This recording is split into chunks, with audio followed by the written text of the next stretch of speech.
You're listening to the AfterBuzz TV Network, now the largest new media platform on the web, and your #1 source for after-show entertainment. Very good, Dean Johnson.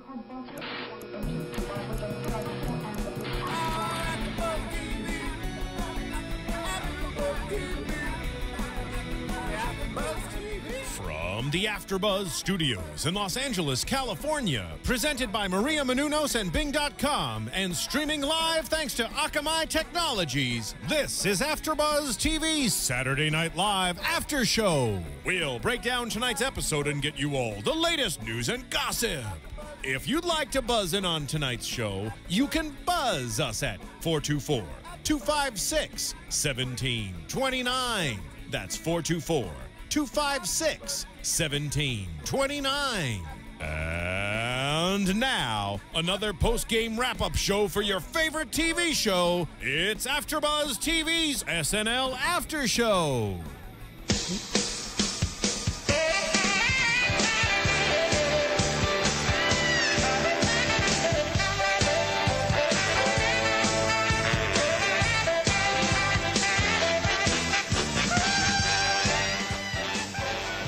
There we have it, folks. Welcome to the AfterBuzz Saturday Night Live After Show. I am filling in for your host, Matthew Kyle. This is Stephen Seidel. I'm joined by wonderful co-host Filup Molina. That's right. Forgive me for my pronunciation.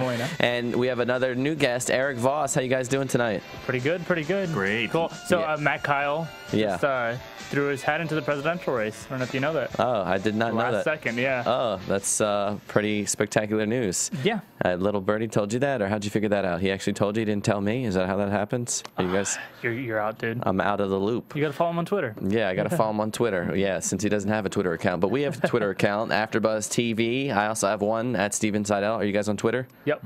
Fimo. At EA Voss. Great. Well, let's jump right into it. We had Daniel Craig. Bing, just so you guys know, Bing is for doing. I don't know. You know that Bing. I'm fully aware Bing is for doing. Bing is definitely for doing. And what we're doing here is making magic from the Saturday Night Live After Show. Isn't that correct? Cool. So from the ashes, we rebuild, right? Yes, we rebuild. We bring it back, kind of like they try to do with some of the sketches. We had Daniel Craig as the host. Yeah. We had Muse as the musical talent. What did you guys think of like the monologue and just the overall show in general? Wow. Unfortunately, it's just Daniel Craig is so cool, and that's kind of all he is. It turns out a little bit cool good as effort. ice. Good effort. Very good effort. How about you, Erik? What do you think? I thought it was a little hit or miss overall, which is pretty typical for Saturday Night Live episodes. I thought it was had some good moments in the first half, and in the second half, just everything just kind of went to hell. Yeah, I found myself getting lost in his cold ice blue eyes. They're just so captivating. He seems so serious, so sometimes it was difficult to take, you know, his comedy. I genuinely got lost in his cold ice blue accent. Yeah. Did you notice that? That like his accent, because it's just a genuine accent and not a jokey one, it doesn't put emphasis on funny words. He just delivers it as needed. He tried accents at least 3 or 4 times, and I think he pretty much flopped on the majority of them. But you know what? He's more of a dramatic actor. He gave it it was good for his probably for 007 when it comes out. So hopefully we'll see some ratings on that. If you guys are on iTunes, make sure you tell a friend. Please. Have you guys rated, you know, if you want to rate the performance, you know, give us some feedback. Yeah, leave some comments on there, share it. Let us know, you know, if you like what Philip is wearing. If you know, Erik Voss, he may or may not be related to Voss Water. I'm not sure. We haven't found that out yet. So if you know if I'm related to Voss Water, please let me know. Let him know, because comment on the iTunes. Yeah, comment on the iTunes, because he's not quite sure about that. But so Daniel Craig, the overall performance, you were mentioning his accent. What about I said a lot more than his accent. Okay. Yeah. He's got a beautiful physique, which the ladies love. I feel like they could have explored that a little bit more, you know, like they did with Joseph Gordon-Levitt. LL Daniel Craig. Yeah. You know, I feel that, not to jump ahead too much, but what we really wanted to see was a distinction between Daniel Craig that we know as James Bond and the Daniel Craig that's actually hosting Saturday Night Live. And I think that's why you got, just going to jump ahead, we'll go back to it, but in that first sketch of the night after the monologue where he was the like construction doofus. Of course. Where the first genuine laugh out of him is just because it's like, oh my God, Daniel Craig looks like a moron right now. And that was a genuine, really fun moment that I don't think really went over the entire show of just, wow, Daniel Craig coming out of his shell. Otherwise, it was pretty much Daniel Craig. Yeah, the opening monologue, to me, it seemed rushed. He was moving around. He seemed a little nervous, whereas maybe that's a little bit different with a live medium. I'm not sure of his training, but, you know, being live in front of people, is moving his hands a lot. He seemed to be speeding through the copy. Is that something that you seem to see a little awkward off the get-go? You know, it's always kind of a gamble whenever SNL books these people who aren't really known for their comedic backgrounds. I think whenever there's someone who just is such a big name and there's something coming out that's, you know, just such as cultural zeitgeist that they feel like they have to have them on the show. And I think James Bond, Daniel Craig is an example of that. But I feel like what they try to do is they play it safe throughout the episode. Whenever that happens, that's something that happened here with the sketches, is they tried to play to his strengths, and other times they just put him as Bond, or they put him as a straight man in sketches, and it kind of made him look a little awkward. Yeah. Speaking of playing it safe, starting out with that cold open, the debate sketch, I mean, I think everyone was really excited about, like, okay, so what are they going to pull from this debate? There was this debate was discussed nonstop in the media. There was a lot of different angles. Lara getting kind of run over, Obama kind of being absent from the whole thing, the aggression and freshness of Mitt. And instead of coming up with like one distinct, interesting opinion on it, they just kind of gave us exactly the debate. It was more of a broad spectrum for sure. And you were talking about, Erik was mentioning the pop culture, the zeitgeist of what's going on. We didn't see too much of that with the sketches. We touched briefly upon it with the debate, but, you know, there are a lot more other things going on within the news, within pop culture entertainment, within Twitter, as we mentioned earlier. But, you know, we do, just real quick before we get into some of the sketches, the fall schedule coming up. We have tons of shows. Pretty much if there's a show out there, we have an after show. Make sure you check out the scheduling.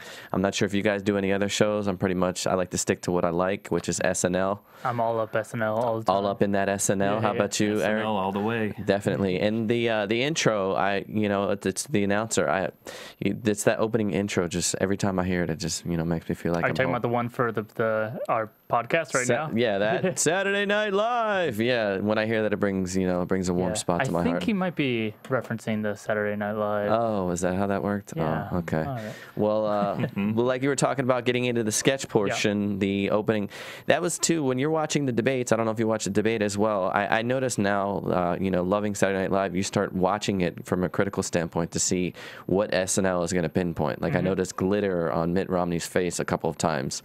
I thought Jason Sudeikis was great with Mitt Romney, but he seemed to be smiling and glaring a little bit more. So there was like some of those little nuances that they might have missed. They started with that that kind of joke of like, man, Mitt Romney's on the attack, when they did that cutaway of just like him looking like a wolf, kind of just like he was going to eat Barack Obama. Yeah. Didn't really ever revisit that that joke there, but in general, the Chris Parnell return, it was something I applauded. That was great. Chris Parnell's been playing Jim Lehrer in every debate sketch for the past 4 elections, I think, since 2000. To bring him back, I thought they could have tossed him maybe into another sketch while you have him there. You maybe like to see him in another sketch. But yeah, I mean, Jim Lehrer got steamrolled in that debate, so it was interesting to see. Which, honestly, I wish they had made that the sketch maybe. And I don't know if you saw, Jimmy Fallon did a sketch that was entirely about just both Mitt and Brock just shutting down Jim Lehrer and just telling him to shut up. Yeah. For, it's a 3-minute sketch of them saying shut up. And that was a lot funnier than what we got actually from SNL. We were, I think, almost like a minute and a half in or so before we got a real joke, and the first real joke was a cut to Michelle where she just wasn't impressed. Yeah. Well, this is what SNL does. They have these 10-minute long cold open debate parodies where they try to like hit on every little thing that they noticed while they were watching the debates on television. Yeah. And they try to just do this across the board parody rather than just focus on one little thing. It's just what they do. And in previous elections, it's worked out just because there is a lot of really funny things to hit on. But this one, I think I laughed. I was impressed. I was amused. I wasn't falling off my rocker. I think they hit, 5 of the major points. Obama just not really paying attention or being there and looking at him. Interesting point to make that this joke about like, let's go into Barack Obama's inner monologue and see what was on his mind if he wasn't going to focus so much on the debate. And it was a really fun idea that came 2.5 minutes in maybe. And then even then it kind of wandered what it was about. I feel like that they know that the first sketch of the night is the one everyone's watching. Your grandmother's watching and your dog's watching. Like, let's make it the most broad, just hit on everything, and then they get, weirder as the night goes on. But I just wish they would just pick one thing. I'd love for them to do, my girlfriend and I were talking about pop-up politics, just, kind of like VH1 pop-up, because half the things they weren't saying was not nearly true, or what was Obama thinking could have been done in a really nice way. Honestly, somewhere, it was the Auto-Tune guys did a musical version of the debate where they just recut the debate footage and they auto-tuned it into a song, much funnier than what we got last night. I almost want them to maybe experiment with the form a little bit.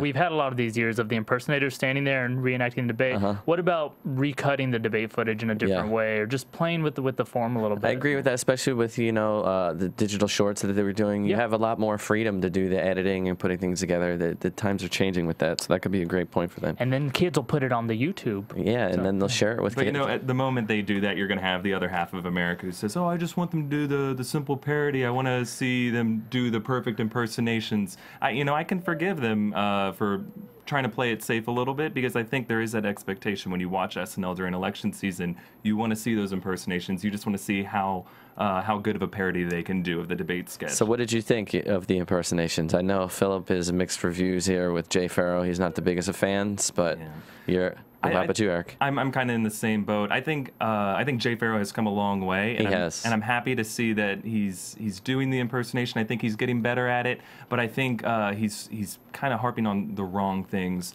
He doesn't know what the subtle nuance is, or what actually is funny for them. Exactly. He focuses on some subtle nuances. I think we get it. Barack Obama goes a lot. Yeah. I got it. Thank you. Move on, please. Yeah, I want to see him find that handle. Like, when Dana Carvey did the first President Bush, he just had that one simple thing, the read my lips, not gonna do it. Not gonna do it. Well done, guys. What great at this juncture. Right. Yeah. So he had that specific way of talking, and that kind of bled into who this person is at his core. So we knew what was funny about it.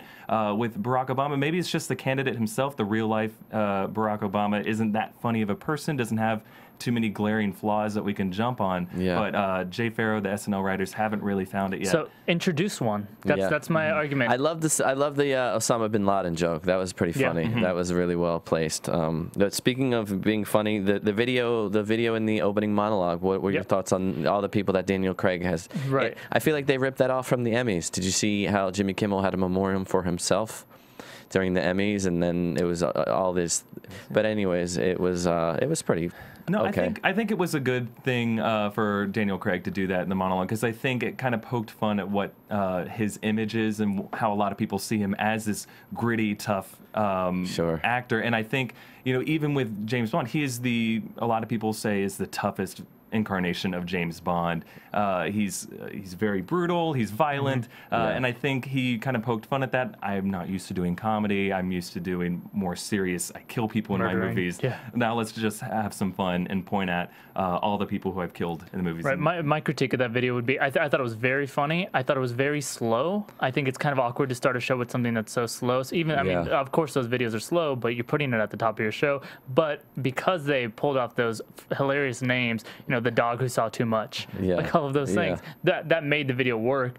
It was dangerous territory. It needed to be quicker, though. Like you're talking with today's technology with YouTube and MTV, it's got to be quicker and punch and really hit and let the I think we should discuss that for a second, because I remember over the past couple seasons, and everyone was discussing Lonely Island and the effect of these digital shorts. Of course, that was the carryover of your parents' SNL to your SNL. The SNL that you have on a VHS tape to the one that you share on YouTube.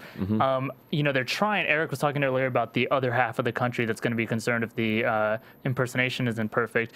But I mean, that other half of the country, is no longer really the rating sweet spot. You want these young 20-something guys. They're the ones that are watching Funny or Die. They're watching all these kind of ridiculous things. But if you look at anything that's been taking off in the past couple of years, it's been the kind of weirder. I mean, you could even bring back Robert Smigel when he had his crazy cartoons as well, just bringing in those formatting. And traditionally, I mean, it's more left wing for the most part, so they're gearing a lot. We'll speak towards some of those sketches later, but I thought it was pretty funny, but I feel like Daniel Craig was funnier in the Olympics when he jumped out of the plane with the Queen Elizabeth because he wasn't saying anything and it was visual. And you wish he had not said anything. yeah, the whole Daniel Craig, that would have been great to have one host host the entire show and not say one word, but still be, you know, Charlie Chaplin-esque, maybe still be funny. You never know. Marcel Marceau did it in 1949. Okay, there you go. Thank you. Well, good thing we got Filup here with the facts. Yeah, well, I saw it live. Oh, nice. Right. The 9/11 or the construction workers. Well, was that a 9/11 reference that I didn't catch? I thought it was a 9/11. For some reason, I saw, well, not 9/11, but I thought they were like rebuilding the trade centers. Really? I don't know. That's Maybe it's mapped over a whole like political satire component to that. Yeah, I thought that I saw that in the opening of the bit of that, but maybe that's hilarious. I'm looking at the sketch completely differently. Yeah. So they're sitting there and they're rebuilding their lives. Oh, now I can't say anything bad about this sketch. While hitting on ladies, which it was sort of funny. Like you said, it was weird to see Daniel Craig and out of his element, so to speak. Yeah, just what do you say, like a bunch of butt soup with extra nipples or something? Yeah. This was kind of the 40-year-old virgin poker scene where someone doesn't really know how to describe women and is just kind of trying to work their way through I actually thought that this sketch was a metaphor for the entire show. It was Daniel Craig trying to be funny, but not really being funny because he was saying these things and the guys weren't thinking that he was funny. How could you say that about 9/11? And then, and then at one point he said that he moved around a lot, and during his opening monologue, he was moving his hand and being very frenetic. So on a literal level and a metaphorical level. That's what I got a little bit out of that. But I did love the flashback, and Bill Hader was not nearly used enough as he should have been. No, this was not Bill Hader's episode, actually. It was Kate McKinnon's. Yeah, Kate McKinnon. We'll set that up. She's going to be the MVP. Definitely. Yeah, she did great. So moving on. Speaking of Kate McKinnon, the sketch that she completely made, the Crushed Bond it. Girls. Yes. Yeah. Really. Her two impressions were fantastic, hilarious. I loved also that it's not current versions of these people. It's not Ellen now. It's Ellen if you've ever seen her old stand-up special. It's Annie Hall version of Diane Keaton. Right, exactly. Yeah, and I think what I really liked about this Bond Girl sketch is often you'll see SNL pull out these, let's bring out all of our actors to show their best impersonations. Right, the auditions. Whereas now we just had, just the women of the cast do that. Yeah, it was clearly the show was driven by women. It was women dominated that. And to see Kate McKinnon in two of them, and then at some of the naming as well, I think it was a hippopotamussy. And they said pussy probably like 4 times in the episode, which is great. They don't normally do that. Is that FCC? That was really great. Yeah, I don't know that. It depends on if you're referring to something anatomical or if you're calling someone it. There's like really specific rules with the P word. With the P word. I don't even know if we're allowed to say that on AfterBuzz. Yeah. Sorry. But no, the Leah Michele bit did not work. Just because Leah Michele is kind of a random character to throw in there. And then also, unfortunately... I thought it was a little funny, though, because that was geared a little bit more towards the younger generation, like you were talking about earlier, because people know Jodie Foster, they know. Sure. And then Leah Michele with Glee being, so it wasn't extremely funny, but it was just a little element to lighten it up. Yeah, it was easy. The marching was a fun bit. The unnecessary marching to no music was funny. Unfortunately, the Penny Marshall bit did not pay off. Fred Armisen, she's a beautiful woman, but it was like so funny for a second, and then there's just that kind of melting of just, oh, there's no joke here. Okay, moving on. I think Fred Armisen just likes to dress up, you know? When they were pitching ideas in the writers' room, I think earlier in the week, they wanted to fit in at least 2 sketches where Fred Armisen got to get down with Daniel Craig. Hey, Fred, you're currently wearing a wig and pretending to be a woman. Let's make a sketch for it. It's like every other sketch in Portland, you're a woman, so let's bring it over to here. Exactly. Great. The MSNBC Rachel Maddow sketch. The Obama debate disaster. Yeah, and I don't know that sketch necessarily worked in my mind. I felt like it was just kind of rehashing a lot of the things that they already did in the opener. Yeah, rehashing some of the same jokes. This was the one that had the exact same joke. Exactly. And you know what? Honestly, I didn't find that joke funny either. It wasn't even funny, and for me, it was like, was that something that they actually came out and stated in news reports? You know, maybe it is. Maybe we haven't been watching as intently as we should have been. Yeah. I bet someone's excuse was, well, Denver is very high in altitude and the air's thin. I thought it was interesting to see the new versions of impersonations. The Rachel Maddow. Yeah, since Abby Elliott's no longer on the show, Cecily Strong took over in the role of Rachel Maddow. Definitely fine. Yeah, she was okay. She was doing. You see her at like 3 other Latin roles. I mean, she seems to be the Latin warrior, but she was pretty decent in that. It wasn't as good, I don't think necessarily. Okay. This is the moment to kind of because we don't only want to harp on Jay Farrow for this, So Cecily Strong, we're like, yeah, you know what? She's doing good. We're cutting her a lot of slack. But you're doing a pretty straightforward impression. Watch the Chris Matthews impression. Did that not make that entire sketch? If that sketch was funny at all, it's because Jason Sudeikis found an angle on Chris Matthews that was the energy he was giving off. He wasn't nearly that loud. He wasn't that aggressive. But just deciding, you know what? He's not this way. I'm going to make him this way because it's funnier. Yeah. We don't need perfectly accurate. We need a choice. And like accents for like Kate McKinnon, her accent of Cecilia Jimenez later on might not have been perfect, but she made a choice and she went with it, which was a lot more enjoyable to watch. There was some Twitter backlash about that, by the way, that accent. Yeah. The next sketch, the Long Island Medium, I thought that was, it hit in some spots. I thought it was pretty clever. I bet none of us thought we were going to find that funny. Yeah. And then it just kind of delivered. When they're crying. The crying was really funny. That's Taron Killam's, honestly, his main role, I felt like, this episode. But it was the first reveal, kind of there. She said whatever she said, and it just cuts to Taron just covered in the bright tears. He just... SNL's had a lot of luck with just parodying these Bravo and these cable reality TV shows, and I think this is another good example of that. I think on one end you had Kate McKinnon's pretty good impression of Teresa Caputo, and on the other end you just had that really funny recurring bit of cutting back to the people she's talking to who are just bawling. It reminded me of that sketch where they would put in the Adele song and they would come back and they were all like Everyone's just crying. Like, hey, what are you guys doing? Oh, you're listening to Adele, and then they start crying. I made this argument last week, but and I don't know if I was very clear with what I was saying, but basically human emotion, hilarious. Yes, right. Otherwise, of course. And it's relatable. You can connect to it. Exactly. Sure. Funny, hilarious robots can like write something that's very clever, and we'll enjoy it up to a certain extent, but we never felt those words. But just that stupid crying that you do when someone like says the wrong thing, it's like just melt. That makes you laugh. And then Daniel Craig comes in as the husband and said another 2 words. I think they really didn't kind of put him in the corner there as feeding them at the picnic or whatever they were doing there. Oh right. And the squirrel she's reading is that wasn't really a good enough button. Yeah, well, the squirrel needed to cry. Yeah, if the squirrel cried, just gushing, that would have been hilarious. Squirrel tears is the key to any. Have you ever seen Squirrel Tears? That band? Yeah, they were great. Yeah, they were one of my favorite back in like 13 years old. The Future, and speaking the human emotions, we had the Future sketch, and that I think that whole joke was just off like one line, my little kitty or whatever. Right. Yeah. This is another sketch that Erik, I know that you feel strongly about doubling down and how you can kind of make a sketch work. Doubling down. Doubling down. Yeah. That's an example of he came out of the gate with just talking about his cat, and at first, it's getting a few chuckles, but the more he just stuck to that and he committed to playing that and just talking in that way, I think it gained some momentum, and by the end of the sketch, people were enjoying it. And like you're saying earlier, the human emotions, everybody knows the crazy cat lady or someone like that, or someone who has these pets that they're so adamant about. Well, this sketch had to come from this conversation. I mean, I don't know if everyone could tell that it was an Alien parody, that this was basically a scene from the movie Alien. Yeah. And in the movie Alien, there's this cat that's running around, and I just know that someone was watching it recently. I didn't know that, so I didn't really even get that. So it still works for you because of the emotion. But what's funny is where they come from. So they're watching the movie Alien. Someone had to think to themselves, who brought a cat onto a spaceship? Yeah. Right? Like, well, and it must be a guy who loves his cat so much he can't be without it. He would take it on his spaceship, and then that developed this character. This and the last sketch was kind of the beginning of what you were saying, where they kind of left the zeitgeist a bit, and they just let's have some fun characters for the rest of the night. And it worked. Yeah. For now, and then it kind of almost like Toons is the driving cat from way back when. It's just the cat driving, and then they go over a hill. It's like a one joke pony. Is that the term? I don't even know what the term. No, it's a one trick pony. Yeah, or one trick cat, I guess. Yeah, one crying squirrel. Yeah, and then Muse came on. We'll get back to that a little bit later. But also in that sketch, I noticed Daniel Craig was having a little bit of a hard time reading the cue cards. Like some hosts really just have it down, but it seemed like he flubbed a few words and things like that. It's interesting. I just saw a twit pic by someone recently that shows the host binder.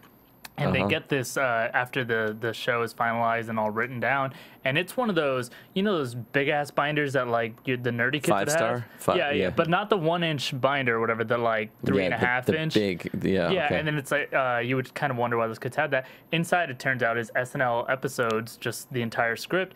And that's what I know a lot of the more typically dramatically trained actors, they love that. They go in there and they're like, I'm going to memorize this thing. And they really try to memorize it. I wonder if he's coming from that approach. I'm going to memorize these lines rather than look at the cue cards, and then you get thrown off because that doesn't work. And it's also awkward because when you're a host, a lot of your job is just standing still, hitting your mark, hitting your cue, and just doing the line read without looking at the cards directly. Yeah. So a lot of people, when they think they have the line in their head, they don't realize when the camera's on them or when the camera's on another actor. So just even hitting your mark just tends to be a huge stumbling block for a lot of being hosts. comfortable is part of, you know, us growing to like you and agreeing. So the weekend update came next.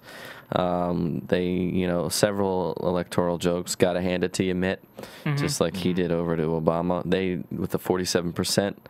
PBS, you knew that they were going to talk about PBS. Oh, thank God that they brought Big Bird out about it, because I was like, oh, that's all PBS got? And then they had this just adorable Big Bird appearance. It wasn't even that funny, but it was just the sweetest thing. And this is what I meant about SNL as a variety show last week, where I was like, sometimes they can just be sweet for a moment or just fun or cute, and it totally works because it's not all subversive humor. Sometimes we all love Big Bird. Yeah, and SNL, you know, has a long tradition with having the Muppets on, and most recently when they had Jason Segel on last season when he was promoting the Muppet movie, like they had the Muppets on, and a lot of it is, you know, they actually have the actors. They had Carol Spinney in Big Bird's costume playing Big Bird, and a lot of it is they didn't enter the politics, they didn't get into the fray, they just did some fun Muppet humor. Yeah, you know? No, I'm a bird. Tweeting is when we talk. Right. Yeah. A lot of puns. My girlfriend. Debate. Yeah, it was very punny. Debate. Awful. But the winners and losers bit that they went into, there's something interesting here. Like, so it worked for me. Just describing, you know, loser. Jim Lair as a lure. Yeah. Right. He's a ghost that has gone back to his former life and no one can hear him in it. Yeah. That's very fun. And the Fox is the winner. Michelle loser. But what's interesting to me about these, have you guys just noticed Weekend Update? Separate from the jokes, separate from the guests, they have these little bits where they'll kind of turn and they'll be like, and our new segment, and they'll go into this, and these things almost always work. Yeah, I feel like whenever there's Seth Meyers and Amy Poehler had their really segment. I think the reason they do that is when they feel like their cold open or some of the earlier sketches can't make the point they want to make or can't take that satirical angle that SNL wants to take, they'll just dedicate a moment of a Weekend Update to just turn to the camera and be like, this is our rant right now. This is what we need to get off our chest. Last week, What Are You Doing was the highlight of the episode for me. And then this week, this was like some of the best writing in Weekend Update. It's just interesting how they can really bring it. Weekend Update seems to be, you know, granted the Thursday shows are going away, so they're probably going to have a little bit more material to work with, so they're going to have a little bit more stuff to leverage, but it seems to be The Rock right now. I mean, Seth Meyers is, you know, he's in his prime right now, so that's always something I look forward to. And then they always have the, you know, introducing someone, like you said, the Cecilia Jimenez, Kate McKinnon again. You said that there was some backlash about her accent. There actually was on Twitter. If you kind of look it up, there's just people, I guess, were offended by the fact that was very much more an Italian accent than it was a Spanish accent. And normally I would say I wouldn't care. But you do have to acknowledge, do you ever hear a bad British accent and it starts to sound Irish, and now you just are thinking about that rather than what they're saying? So the moment that it takes you out and you realize, oh, you sound Italian now, it's just a moment that isn't important in the grand scheme, but it hurts humor. So did you not think that bit was funny? It was funny. I thought it was hilarious. To me, it was the highlight of the episode. Maybe I just don't have as sensitive an ear to this kind of thing, but I thought it wasn't distracting for me. I thought the jokes were great. I thought just describing how ridiculous the painting looked with the hair that fell across and became a just star. Describing it all, and they did it so eloquently by using hilarious. Seth as like the scapegoat in that, and then bringing the picture of him out. That's very funny. No, the sketch is very funny. I guess my point is it's kind of like what I say about Jay Farrow, where it's don't do anything to distract from the good writing. Don't mug your face. Don't move too much. With that, it's just a small adjustment. When the accent goes off, she lost some viewers. Enough to make a notice about on Twitter and things. But just to see her kind of finding her own a little bit, I guess that's what happens when you have like 55 sketches. I still love her in this episode, and I love her overall. And you were talking about bad English accents. I thought Bill Hader's accent in the next sketch was one of the highlights. Just listening to him talk, he's so brilliant at what he does. This is a sorry lot we are was the Right. sketch. Yeah, the working class British. Steven, did you drama. enjoy this sketch? I did not really enjoy the sketch at all, but the only thing that I liked was Bill Hader. So Yeah. every time I just wanted Bill Hader to just talk for 5 minutes, and then I would have Because enjoyed it. What was this sketch? Yeah, it was- literally, what There was no the game joke? being played. There was no one-up. There was And no maybe nothing. it was just the subject matter was just a little too depressing, you know, so we couldn't really get into that there, and they didn't find a specific angle or a Yeah. specific premise there that they're really playing other than just a parody of this kind of obscure genre that we aren't that familiar with. Here's a moment where you see what you guys were talking about earlier about Daniel Craig. He is trained a certain way, and so to him, he doesn't need to land a joke. But one of the funniest lines in that is that his wife is stuck in a chimney, and no one heard it because he barely delivered it. Yeah, Right. he kind of blew over that, and then they ended the sketch with something. If you guys want to scooch over a little bit, something where they were talking about, you know, what was it, the thing with the pedophiles and whatnot. Like that was totally out That of left field.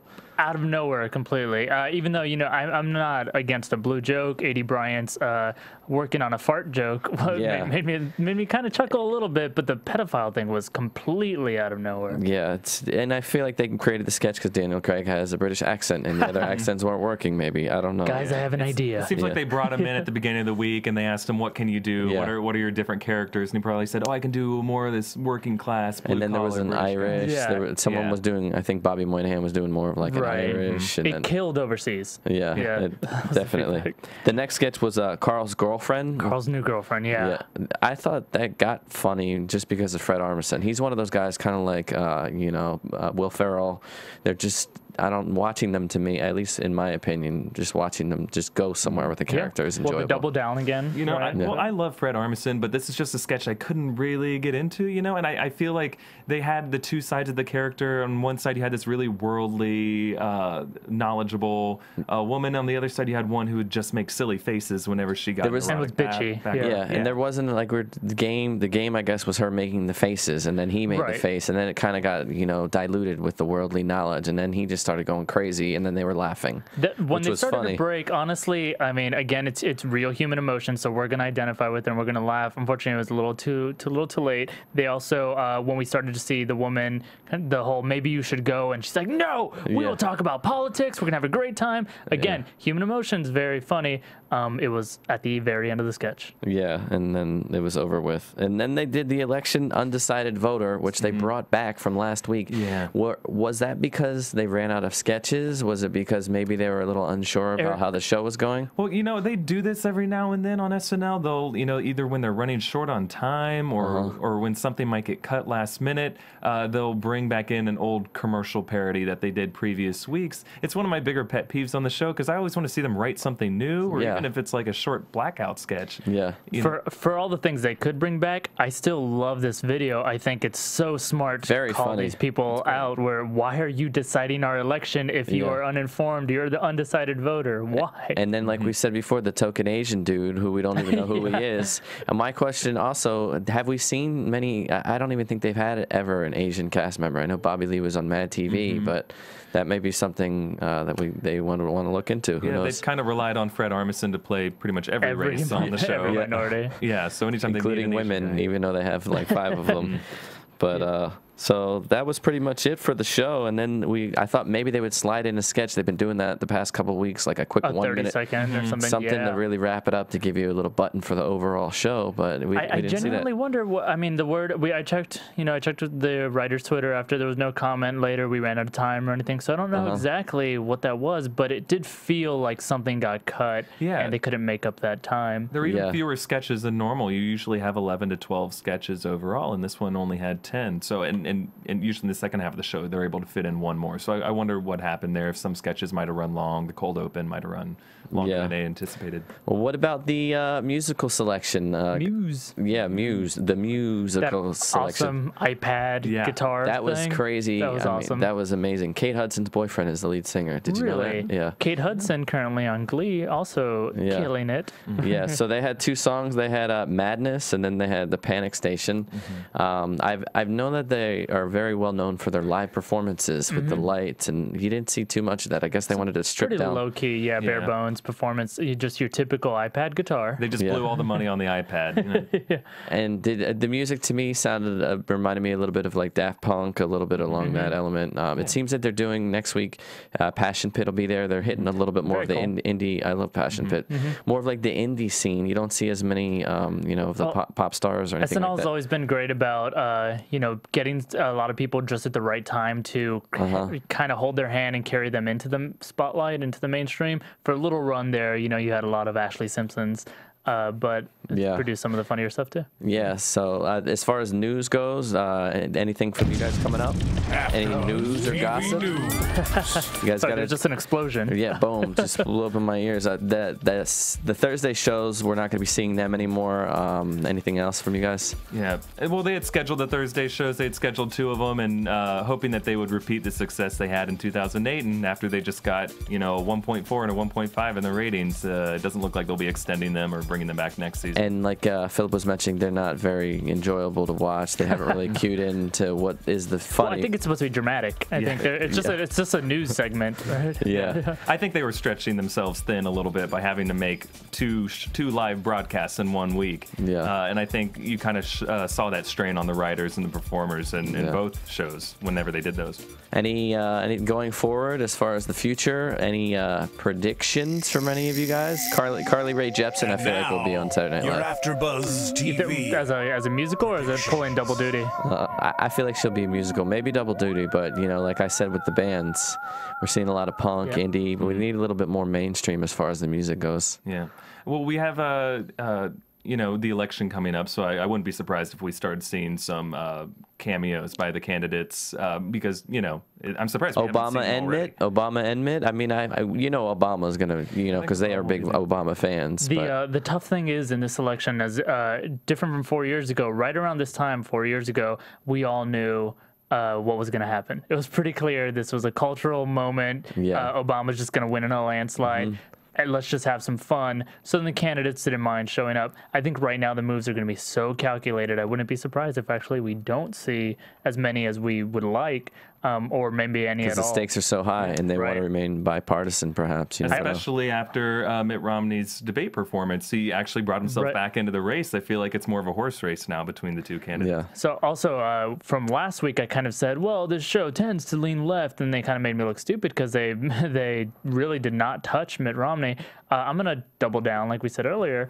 I think that if SNL feels that Obama's starting to hurt in the long run, or in these weeks leading up to the election, I think they will actually turn on Mitt a little bit more or do something to make us like him. They're going to still make fun of Obama, but it's this weird thing that happened, I think maybe 8 years ago, with John Kerry, where they really started to our guy might lose, and they really tried to help. They didn't.